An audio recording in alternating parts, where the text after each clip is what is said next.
Ìbílẹ̀ Yorùbá TV láti iléeṣẹ́ wa Ìbílẹ̀ Yorùbá TV náà ni a ti ń kí káàbọ̀. Gẹ́gẹ́ bí ìṣe àti àṣà iléeṣẹ́ wa náà ni láti máa mú fọ́nrán fídíò wá fún ìgbádùn yín ní ọlọ́kan òjọ̀kan. Fọ́nrán fídíò tí a mú wá fún ìgbádùn yín lónìí, òun náà ni ìròyìn yájúyájú èyí tí ó tẹ̀ wá lọ wípé ilé alàgbà Sunday Igboho ó jóná.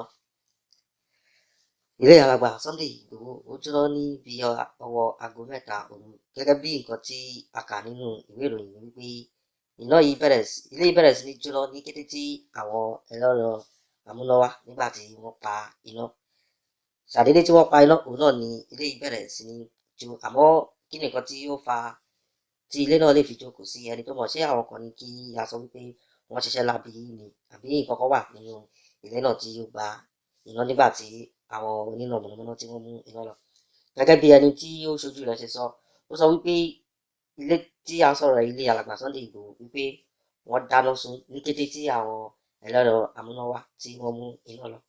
Àmọ́ kò sí ẹni tó lè fìdí rẹ̀ múlẹ̀ bóyá ká sọ wípé àwọn Fúlàní ni wọ́n ṣe iṣẹ́ láabi, tàbí ká tó wá sọ pé bóyá lára àwọn ọmọ Yorùbá tí inú wọn dùn sí alàgbà Sunday Igboho ni wọ́n ṣe iṣẹ́ náà ni. Kò tíì sí ẹni tí ó mọ̀. Àwọn panápaná wọ́n gbìyànjú láti pa iná yìí, Ọlọ́run dẹ̀ fún wọn ṣe débi pé ilé náà ò jóná kọjá ju bí ó ṣe yẹ lọ. Kí Ọlọ́run bá mi Elédùmarè kí ó máa wà pẹ̀lú wa. Kí wá nìkan tí a lè sọ wípé ó fa eléyìí, gẹ́gẹ́ bí ẹni tó ń jàjàgbara wípé kí ilẹ̀ Yorùbá kó dá dúró, àti wípé ìyà tí àwọn Fúlàní tí wọ́n fi jẹ àwa Yorùbá ó ti tó. Ṣé ká wá sọ wípé àwọn kan ni wọ́n ṣiṣẹ́ láabi débi pé inú wọn dùn sí nǹkan tí alàgbà Sunday Igboho tí wọ́n ṣe ni? Ó ní agbára, gẹ́gẹ́ bí orin bàbá wa Ògúndé, wọ́n ní Yorùbá ọ̀nà ìka ronú. Ṣé Yorùbá ti ṣetán láti ronú báyìí pẹ̀lú àwọn nǹkan tí ó ṣẹlẹ̀? Tí ẹ ò bá gbàgbé, ní òde àná yìí ni àwọn gómìnà wa tí wọ́n ṣe ìpàdé pẹ̀lú àwọn Miyetti Allah. Àmọ́ nǹkan tí wọ́n bá bọ̀ nínú ìpàdé wọn ó jẹ́ nǹkan tó bà ní nínú jẹ́ gidigidi gẹ́gẹ́ bí ọmọ Yorùbá, torí pé gbogbo ọmọ Yorùbá ti sọ ọ̀rọ̀ sókè wípé àwọn ò fẹ́ Fúlàní ní ilẹ̀ Yorùbá mọ́. Àmọ́ àwọn olóṣèlú wa wọ́n máa tún ti da ọwọ́ bo ọ̀rọ̀ yìí ní ojú. Gẹ́gẹ́ bí nǹkan tí à ń gbọ́, tí ìròyìn tí à ń gbọ́ tí a tún lè fìdí rẹ̀ múlẹ̀ ni pé nínú ìpàdé náà ni àwọn gómìnà tí wọ́n jẹ́ ti ilẹ̀ Yorùbá tó ti sọ wípé ó di dandan kí ìjọba kí ó gbé alàgbà Sunday Igboho. Ìgbìyànjú ọ̀tọ̀ lélẹ́yìí bí a ṣe papọ̀, bẹ́ẹ̀ ni nǹkan náà rí. Ẹ má jẹ́ kí n gbà yín ní àsìkò tó pé mo mọ̀ pé ẹ fẹ́ wo fọ́nrán fídíò bí ìṣẹ̀lẹ̀ náà ṣe ṣẹlẹ̀. Tó bá jẹ́ ìgbà àkọ́kọ́ rèé tí ẹ̀yin darapọ̀ mọ́ iléeṣẹ́ wa Ìbílẹ̀ Yorùbá TV, à ń bẹ̀ yín àárọ̀ pé kí ẹ bá wa subscribe sí channel wa, ìyẹn Ìbílẹ̀ Yorùbá TV. Tí ẹ bá wá subscribe sí channel wa tán, ẹ wá bá wa click lórí bell notification icon. Eléyìí máa jẹ́ kí ẹ mọ ìgbà àti àkókò tí à ń gbé fọ́nrán fídíò jáde. Lágbára Ọlọ́run ọba mi, nǹkan ò ní ṣe mí, nǹkan ò ní ṣe ẹ̀yin náà. Èmi náà máa bá, ẹ̀yin náà lèmi náà máa rí, lágbára Ọlọ́run ọba mi Èdùmàrè. Mo dúpẹ́ lọ́wọ́ gbogbo ẹ̀yin tí ẹ ti bá wa subscribe sí channel wa, tí ẹ ń like àwọn fọ́nrán fídíò wa ní ọlọ́kanòjọ̀kan, tí ẹ sì ń bá wa comment. Adúpẹ́ pẹ́, torí pé tí ò bá sí ẹ̀yin, kò sí nǹkan tó ń jẹ́ Ìbílẹ̀ Yorùbá TV channel. Mo dúpẹ́ pẹ́, kó dàbọ̀. God bless you. Bye bye.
Yeah.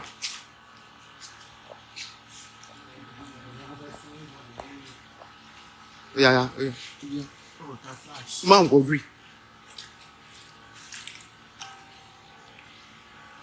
Ilé olóyè Sunday Adéyẹmọ Ìgbòho tó dáná sí oláwà yìí o.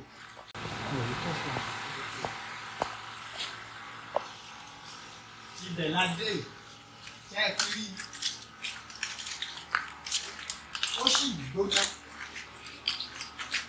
ṣe ti rí ilé olóyè Sunday Adéyẹmọ tọ́nà fóònù tó dẹ́nu kalẹ̀ wọ́n dáná sun tọ́ sára antrasa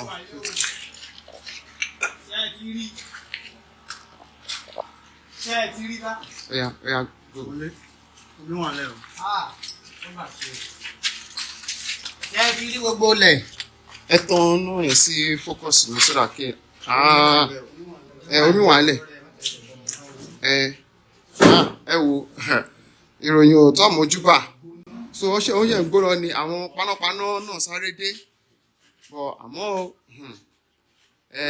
ẹ ti jálé agbọ́n ẹ ti jálé oyin ó di dandan kí ẹ rí ìjà oyin eléyìí ṣe kàyéfì ní ọ̀pọ̀lọpọ̀ ẹ máa bọ̀ ẹ wọlé ẹ jẹ́ ká wọnú sí tírú mi ẹ ok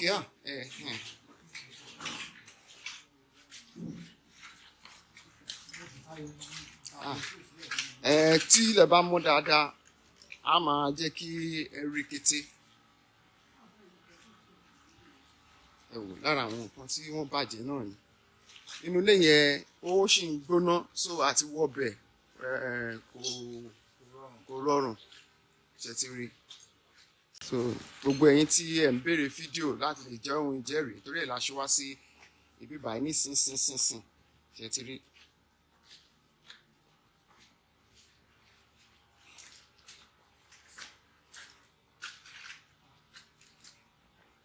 ẹ lè ṣe èèyàn tó bá lè ṣe short video tó bá ṣe course kó wa.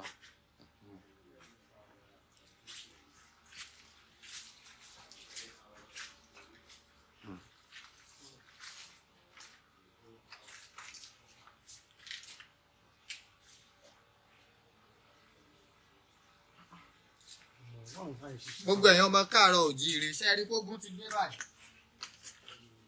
ṣe ti rí gbogbo ilé náà dáná sun o òkè yẹn ṣe ti rí sitting room láwa yìí o sitting room àkọ́kọ́ nínú ilé yẹn òun láwa yìí.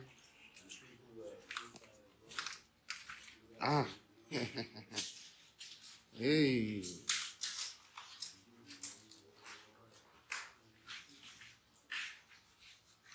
Ṣé ẹ ti rí? Ṣé ẹ ti rí o? Gẹ́gẹ́ bí a ṣe gbọ́, wọ́n ní kò ju bí ìṣẹ́jú mẹ́ta tí àwọn panápaná NEPA tí wọ́n múná lọ ní iṣẹ́ láabi ìṣẹ̀lẹ̀.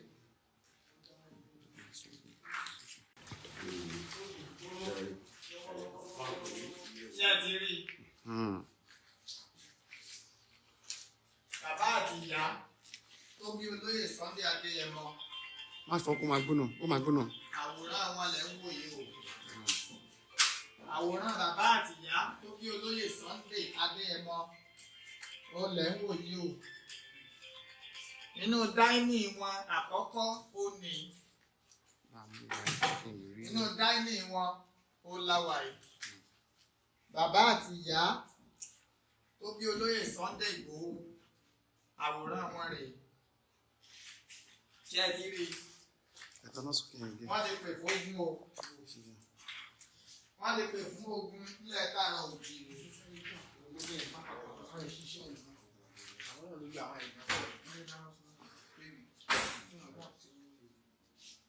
Wọ́n lè pè fún ogun o. Ṣé ẹ ti rí? Ṣé ẹ ti rí? Ṣé ẹ ti rí o? No. Ṣáà sí, okay. Okay. Ẹ máa tọ́nà ẹ̀, kò tí. Ṣé ẹ ti rí? Gbogbo ẹ̀yọ́ wọn káàárọ̀ oòjíire. Ilé olóyè Sunday Adéyẹmọ Ìgbòho tán dáná.